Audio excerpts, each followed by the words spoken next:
Yo mga idol, kamusta? Sports Talk PH nga pala. Ang bakbakan mamaya, pag-usapan natin yan mga idol.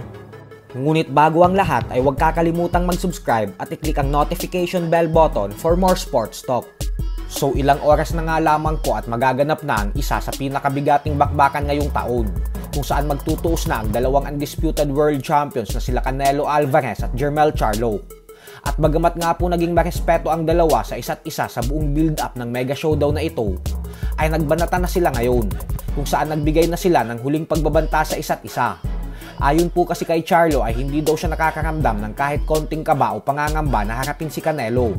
Ito ay sa kabila ng karamihang boxing experts ay sinasabing wala siyang magiging panama sa Mexican superstar. Banat ni Charlo na isa daw kasi siyang leon sa boxing. Walang sino man umano ang kayang tumalo sa kanya. Respetado niya daw si Canelo dahil magaling na boksingero daw talaga ito.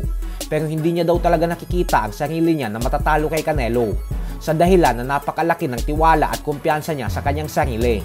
Kaya naman banta nito kay Canelo na asikasuhin na daw agad nito ang kanyang rematch clause, kasi panigurado daw na doon din ang bagsak nito. Sa madaling salita ay tatalunin niya talaga si Canelo. Habang si Canelo naman ay sinabing nire-respeto niya daw ang tiwala ni Charlo sa sarili nito. Subalit hindi daw nito alam ang kanyang mga pinagsasasabi.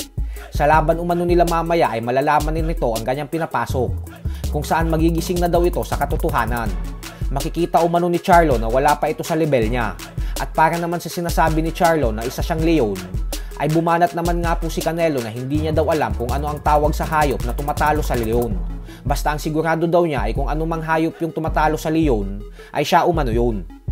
Habang ang undercard naman sa pagitan ng former WBA welterweight world champion Yordenis Ugas at former WBA regular junior welterweight champion Mario Barrios, ay pareho ding kumpiyansa na tatalunin nila ang isa't isa mamaya.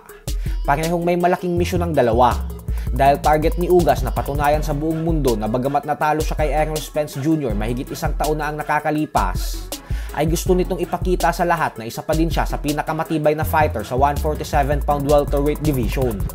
Gusto niya ding makatapat ang undisputed welterweight world champion and pound-for-pound king Terence Crawford, habang si Barrios naman ay ganun din ang misyon niya.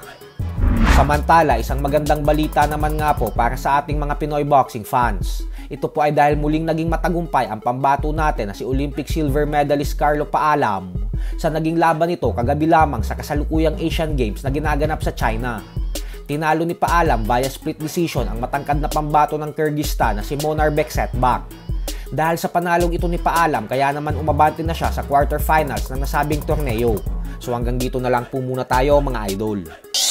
Sports Talk PH, kakaiba ang laban ng mga Pinoy. Lakas at dedikasyon ng armas na tinuon. Kamaong nagbabaga, ang sayo ay babaon. Mga Pinoy na ating pambato.